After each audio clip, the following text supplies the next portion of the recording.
Hello again, everyone, and welcome to Module 3 of this class, which corresponds to Chapter 2 in the PSYC textbook. We'll be exploring the fascinating ways that psychologists study the mind and behavior. In this module, we'll identify how thoughts and memory help us sort through our world. And this particular lecture is going to explore what thinking is. But before we jump into today's topic, let's take a moment to reflect on Module 2. What is the primary purpose of operationalizing a conceptual variable in research? A, to convert it into numerical data.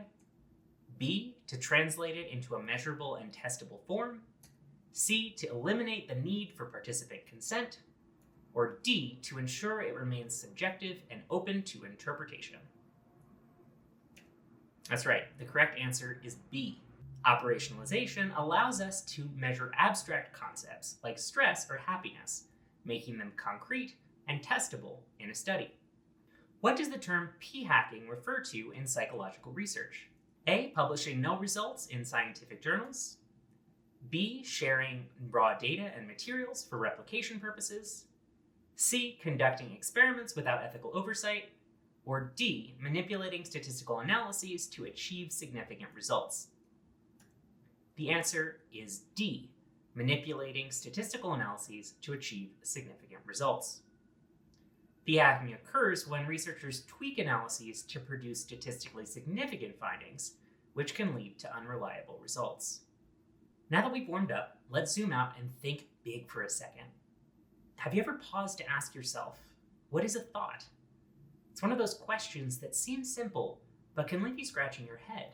Is a thought an image in your mind? Does it always involve words or language? Is it like a fleeting feeling or something more tangible? Take a moment. Try to describe what a thought feels like to you. How would you explain it to someone? It's a fascinating exercise, isn't it? In this lecture, we're going to explore what cognition is and how it works. We'll discuss what metacognition is. We'll talk about how cognitive processes shift between controlled and automatic. We'll explore motivation in the context of cognition. We'll talk about how we access mental concepts and organize them into schema. And we'll wrap up by discussing heuristics and how we use them to make decisions before concluding and reviewing. We're going to be taking a journey into the inner workings of the mind. Let's keep going with another reflection. Think about your day so far. How much of what you've done required active thought, and how much felt automatic? We'll revisit this shortly when we discuss automatic and controlled processing. With this reflection in mind, let's dive right into the heart of today's topic, cognition. Now, cognition is a rather big umbrella term in psychology, so let's start by breaking it down. Cognition refers to how the mind acquires, processes, stores, and retrieves information. It's how we build inner models to make sense of the world. Think about everything you've done today. Waking up, deciding what to eat, remembering that this lecture was on your to-do list. Through a cognitive model, all of these tasks require mental processing. At its core, cognition is the how behind our thoughts. Let's do an attention check. Which of the following is not an example of cognition? A, recognizing a face.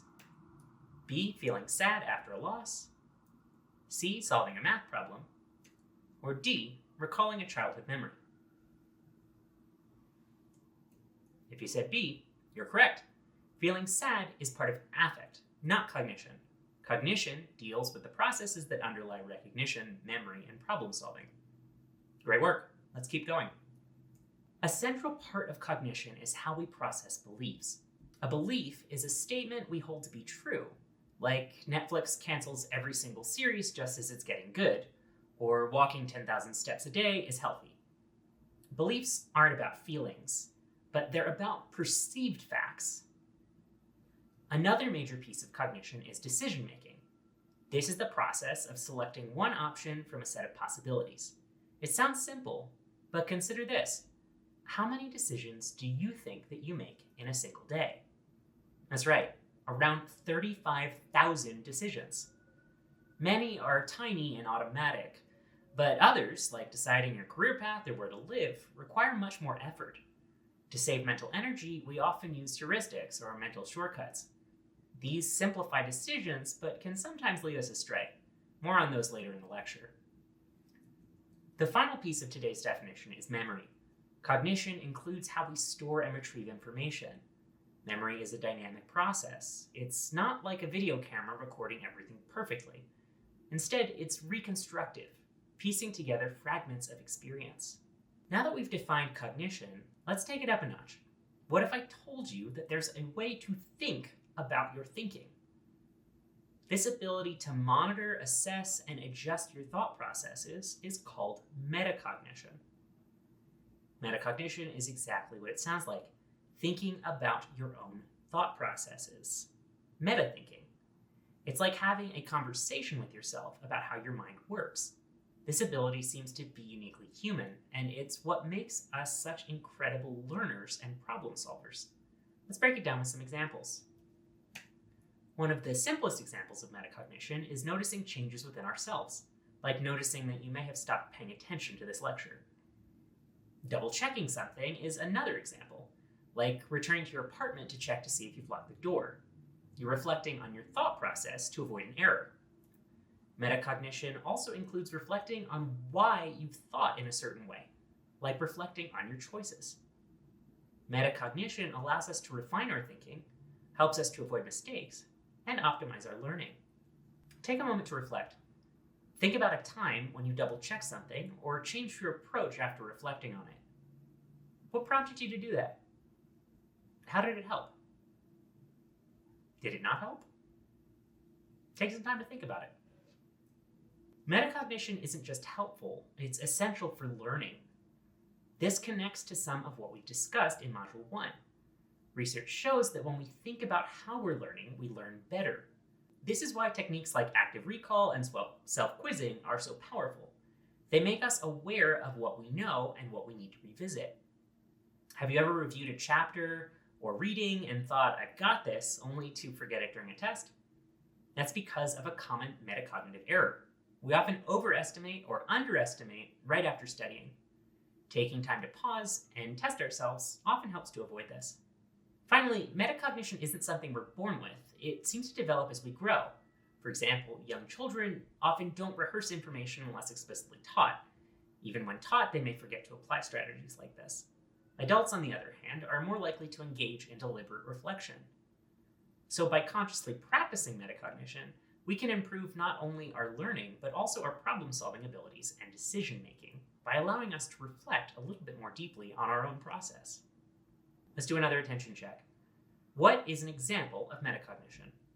A, reacting to an emotional event. B, double-checking an answer.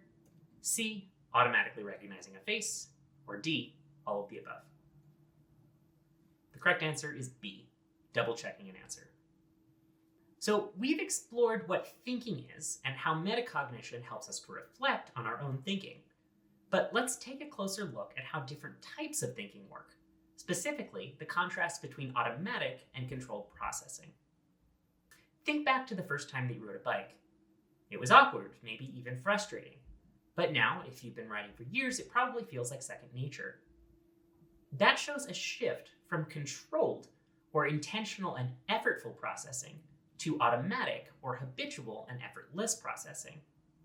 Controlled processing is the effortful kind of learning. It's deliberate, it's slow, and requires attention. Imagine trying to learn a new skill, like playing an instrument or driving a car. These tasks demand focus because your brain hasn't yet automated the steps. While we are developing new skills, interruptions are even more impactful because they can take away from that effortful process of learning. Controlled tasks don't play well with distractions. They need your full cognitive bandwidth. Now let's shift to automatic processing. Once you've practiced a skill enough, it becomes automatic, like tying your shoes or navigating a familiar university campus. Automatic processing happens quickly, without much effort or conscious thought. Here's what makes automatic processing so fascinating. It allows us to do two things at once, but only when one of those tasks is incredibly automatic. For instance, you can have a conversation while walking because walking no longer requires conscious effort. It's an automatic process. This transition from controlled to automatic processing is what psychologists call automatization. It happens through repetition and practice. Think about learning a second language. At first, forming sentences is painstaking, but with practice, phrases start to flow a little bit more effortlessly. This is that transition. Now, there is a bit of a downside. Once something becomes automatic, it can be hard to undo. Have you ever tried to unlearn a bad habit or correct poor driving habits after years of doing it a certain way? That's your brain resisting change, and we'll be getting into a bit more about this in the third lecture in this module. Let's try a quick exercise to experience this difference between controlled and automatic processing. First, I want you to read the words of these two lines aloud to yourself.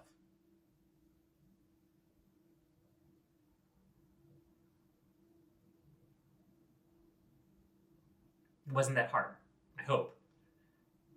Next, I want you to read the words again off of this list. But remember, this time, just read the words that are displayed.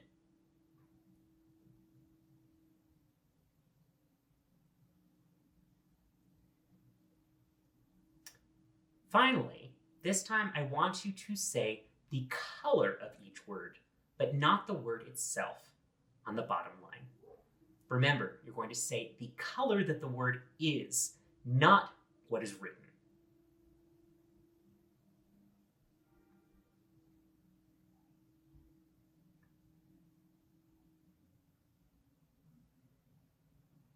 It's got a bit harder each time, didn't it?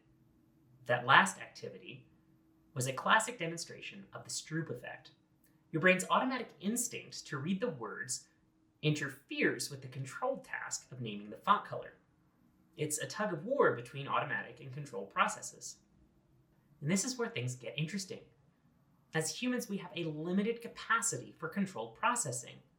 The more complex a task, the higher the cognitive load or mental effort that's required.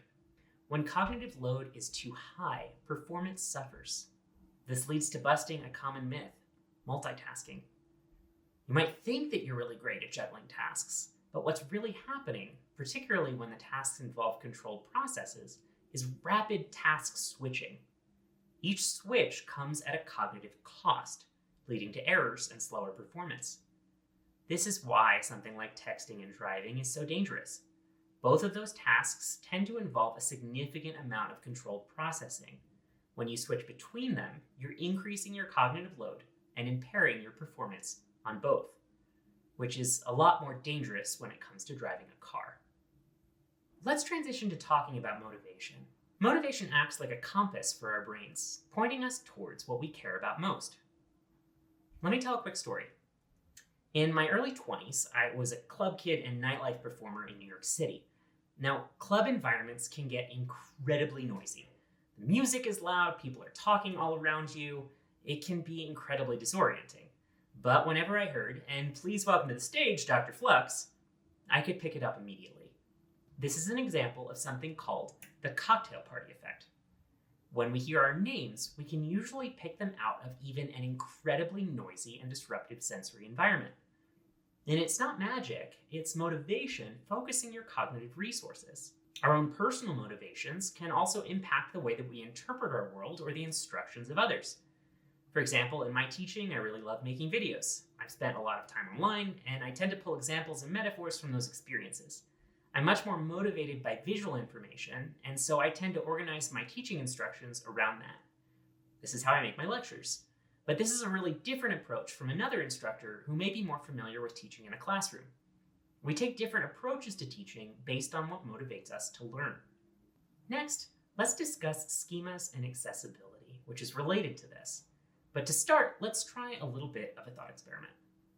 Let's play a game of categories. Take a moment to think about a band that starts with the letter C. Second is a food that starts with the letter C. And the third is a US state that starts with the letter C. Do you have them all in your mind? Okay, now I don't really care about the first two. Mainly, I want to know what state you thought of. How many of you thought of Colorado? Now, if you're in my CU Boulder class in Colorado and watching this video, chances are that it popped into your head first. But what about Connecticut or California? Why didn't they come to your mind as quickly? All three are acceptable answers. So why were you biased towards Colorado? Here's a helpful metaphor. Think of your mind like a fish tank. The ideas that you've recently thought about, or the ones that are most relevant to your environment, they tend to float near the top, like brightly colored fish. Meanwhile, less familiar or less frequently accessed ideas sink to the bottom, harder to see unless you go searching for them. So for those of us in Colorado, the idea of our home state is right at the surface. It's easily accessible. Connecticut, on the other hand, might be floating down near the bottom by the gravel.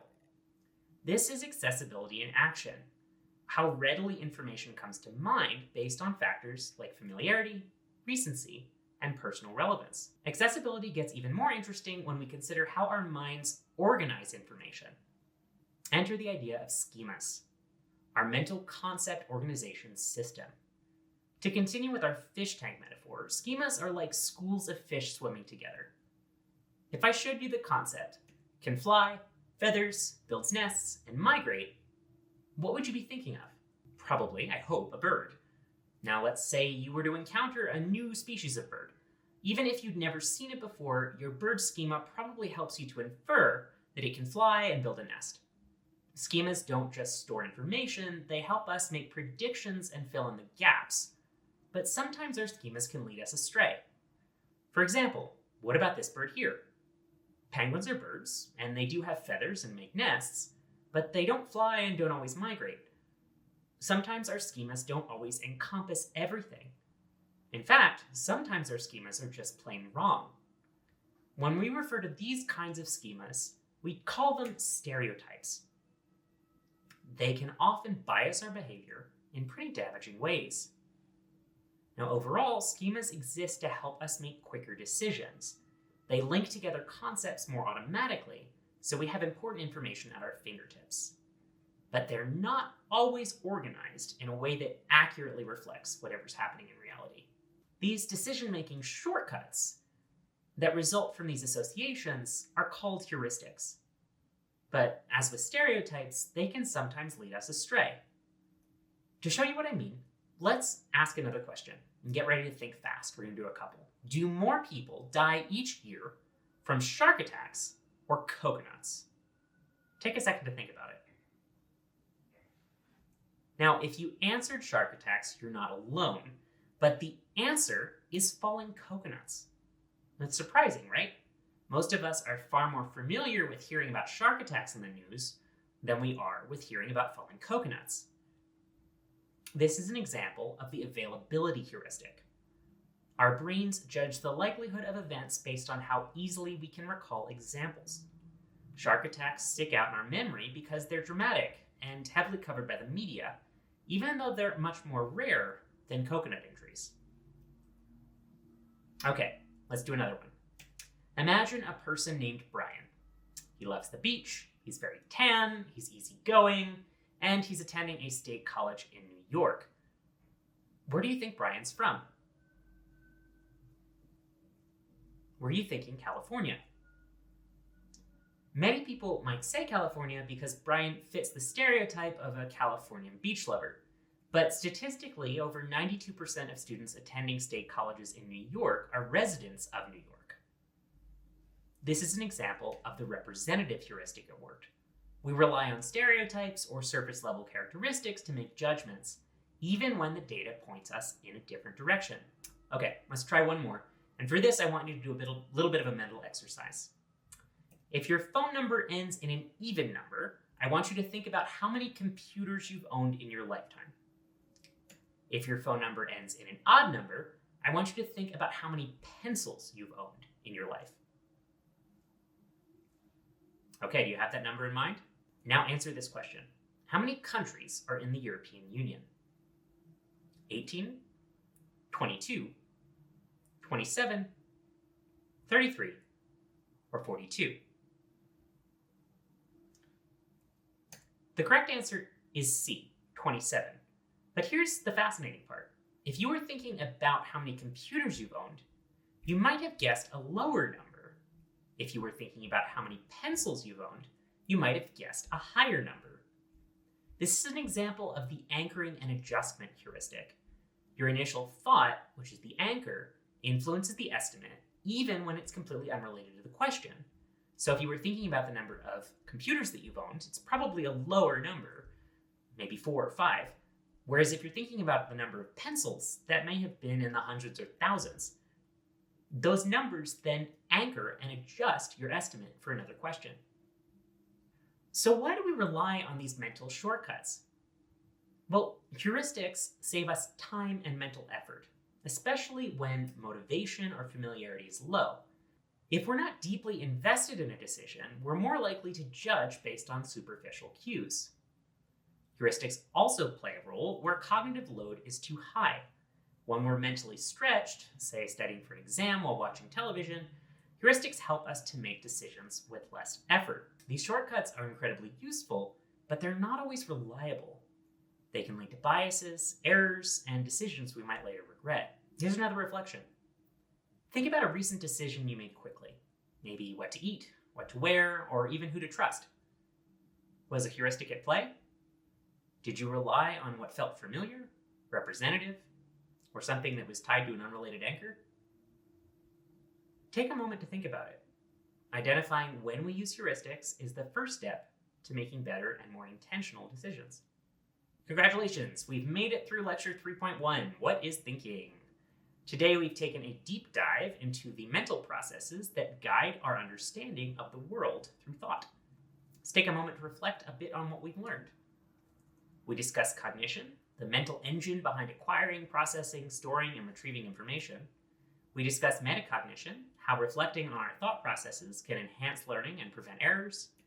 We discussed the differences between automatic and controlled processing, and how practice helps us turn effortful tasks into effortless habits.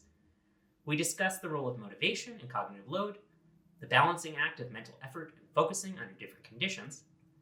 We discussed schemas and accessibility, mental frameworks that help organize information but can also lead to biases. And finally, we discussed heuristics, mental shortcuts that can save time but sometimes lead us astray. Throughout today's lecture, you may have noticed a theme. Much of what we discussed, schemas, heuristics, even metacognition, these are models our mind uses to navigate the world. Sticking with our theme from the first lecture, all models are wrong but some are useful. This applies to the mental models that we rely on every day. They're not perfect, and they don't always capture every nuance of reality, but they are invaluable for simplifying complexity and helping us to make sense of our experience. Our task isn't to abandon these models, but to recognize their limitations and improve how we use them. Now, before we wrap up, let's test our knowledge with 2 more review questions. All schemas reflect real associations in objective reality, A, true, or B, false. The answer is, of course, B, false. Schemas can reflect things in reality, but they can also reflect stereotypes and biases. Just because concepts are linked doesn't mean they are accurate reflections of what happens outside of our minds. Why are heuristics sometimes unreliable? A, they rely on logical reasoning. B, they oversimplify complex decisions. C, they require too much mental effort. Or D, they eliminate bias from decision making. The answer is B. Heuristics are mental shortcuts, and while they save energy, they can lead to oversimplification and errors. So as we wrap up, remember, the way we think shapes how we see the world, and the models we use guide those perceptions. They may not be perfect, but they are our starting points, tools that we can refine to navigate life more thoroughly. As always, remember to stay curious, stay resilient, and above all, live life in flux. Flux out. See you in the next lecture.